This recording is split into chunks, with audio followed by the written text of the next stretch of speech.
Ridotte le iscrizioni per il liceo classico di Chioggia, una tendenza a livello nazionale. Sono stati solo in 8 tra ragazzi e ragazze a scegliere questo percorso di studi per il prossimo anno scolastico, troppo pochi per costituire una classe. L'ufficio scolastico regionale non sembra voglia concedere l'autorizzazione a formare una classe mista con il liceo linguistico.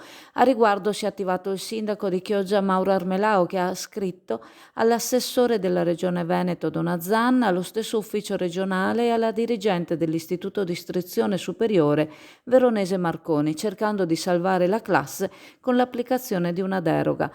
Il sindaco ha portato motivazioni a sostegno del mantenimento dell'indirizzo, considerando anche la sua importanza per la formazione offerta a una buona parte della classe dirigente della città e a molte persone che, uscendo dal classico, si sono affermate professionalmente. Molte sono le iniziative nate nel liceo classico a beneficio della cultura cittadina e la cancellazione della prima classe avrebbe un impatto importante, considerando anche la passata candidatura di Chioggia Capitale della Cultura 2024, concorso a cui la città si è piazzata fra le prime 10.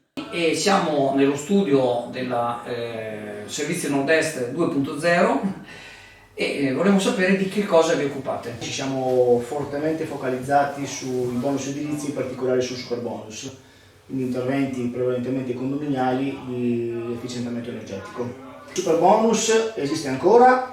Fino al 31/12/2024 l'incentivo è stato ridotto al 70% e fino al 31/12/2025 è stato ridotto al 65%. Per maggiori informazioni su superbonus e agevolazioni fiscali per le ristrutturazioni edilizie, Servizi Nord-Est 2.0, via Bembo, Sottomarina di Chioggia, Venezia.